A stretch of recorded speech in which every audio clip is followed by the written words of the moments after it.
श्री स्वामी समर्थ.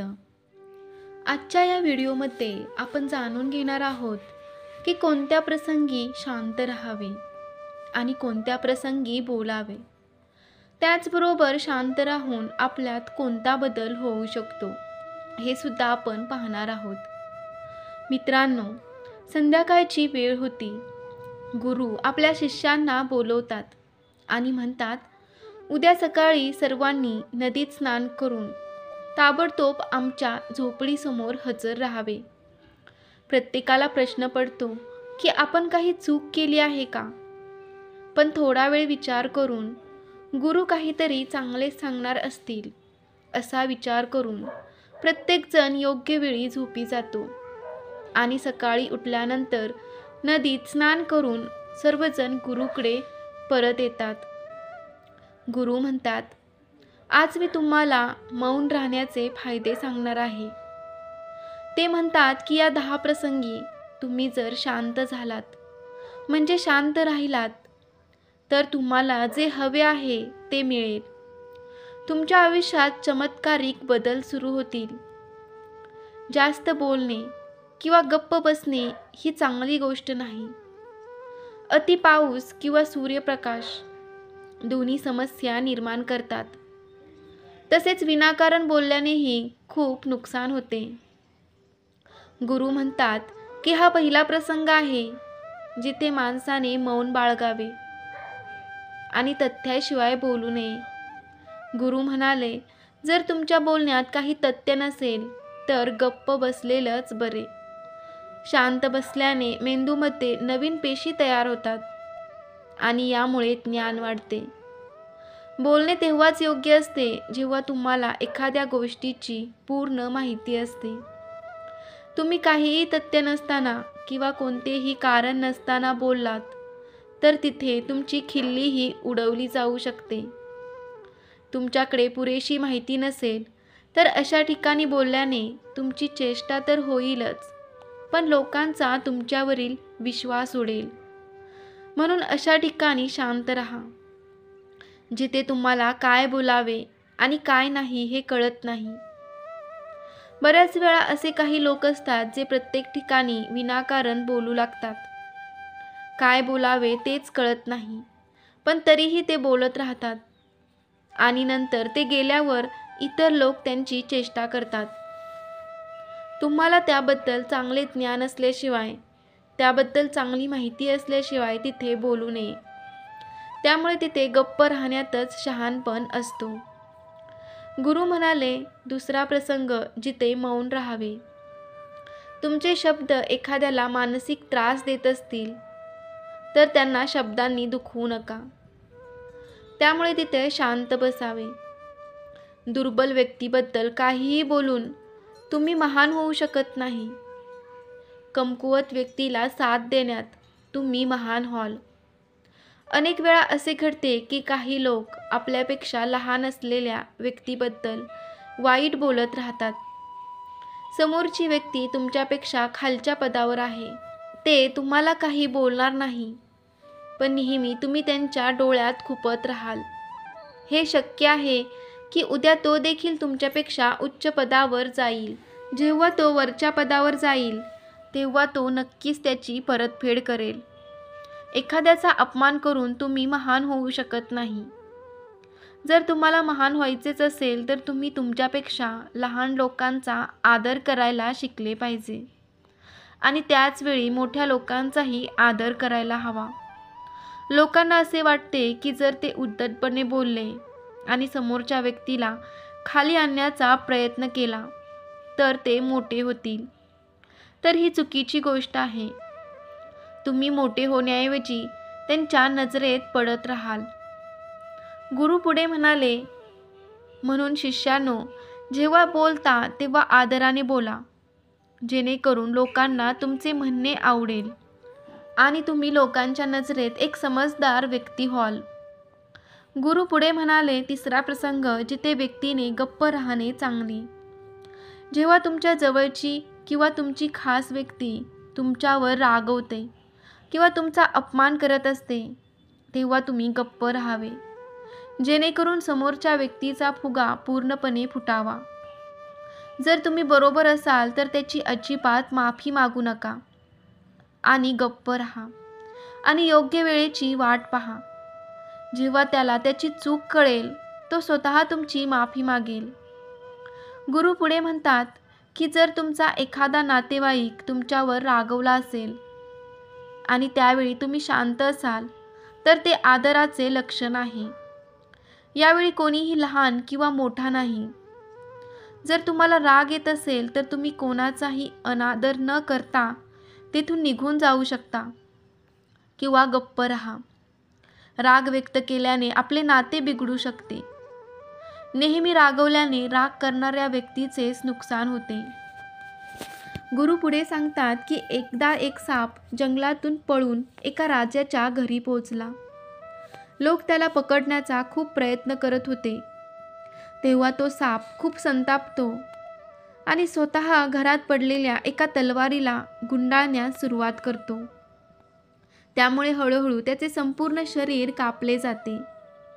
त्याचप्रमाणे आपला रागही तलवारीप्रमाणे आपल्या शरीराला कापत असतो. रागाचा शेवट ध्यानाने होतो. जर तुम्ही दररोज ध्यानाला बसलात तर तुमचा राग तुमच्या नियंत्रणात राहील. गुरु पुढे म्हणतात तरीही तुम्हाला राग येत असेल तर तिथून दूर जाण्याचा प्रयत्न करा. तिथून निघून जा. तुमचे मन शांत होईल. गुरु म्हणाले चौथा प्रसंग जिथं माणसाने अत्यंत हुशारीने वागले पाहिजे तिथे तुम्ही गप्प बसले पाहिजे.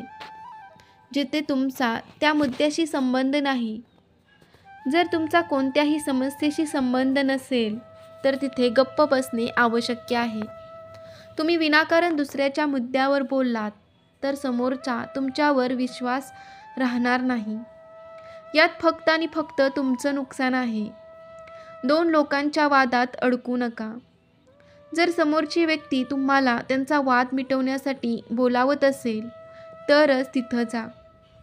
जोपर्यंत ती व्यक्ती तुम्हाला बोलवत नाही तोपर्यंत एखाद्याच्या वैयक्तिक आयुष्यात किंवा वादात हस्तक्षेप करू नये.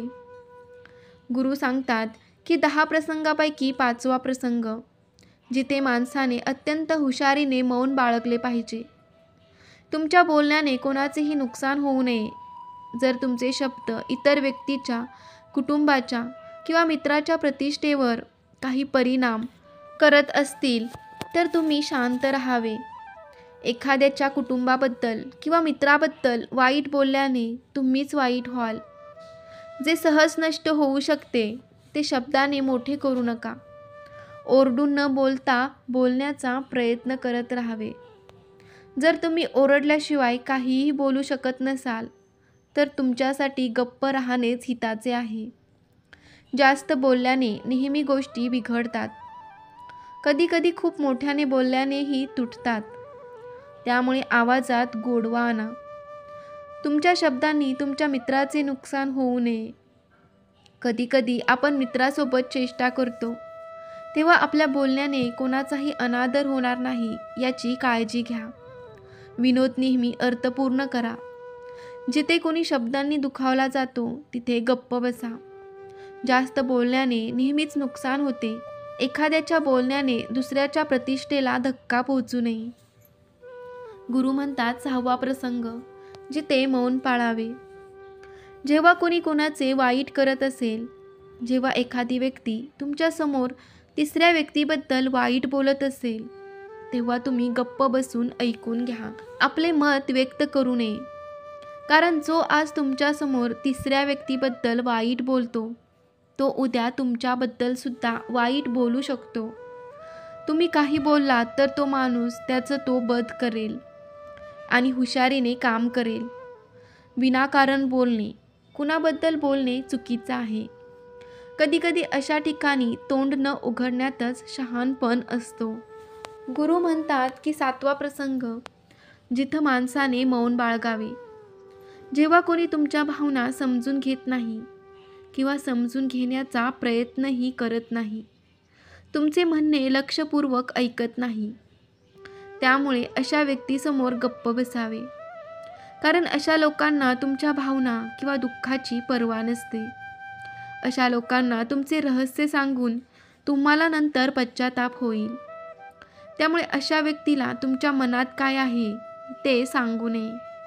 जर तुम्हाला असे वाटत असेल की समोरची व्यक्ती तुमच्या भावना योग्य प्रकारे समजून घेत आहे, तुम्ही जे बोलत आहात ते तो नीट ऐकत आहे, तरच तुम्ही त्याला त्याच्या मनातले सांगावे.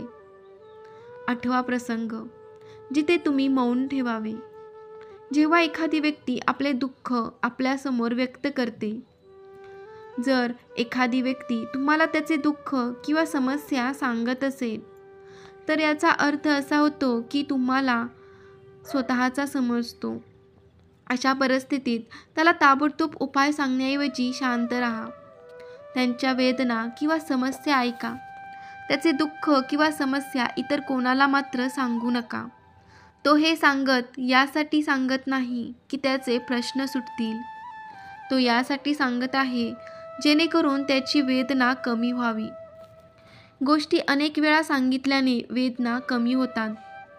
तो कदाचित तुम्हाला त्याचे दुःख सांगत असेल, कारण त्याला वाटत असेल की तुम्ही त्याचा मुद्दा समजून घेत आहात.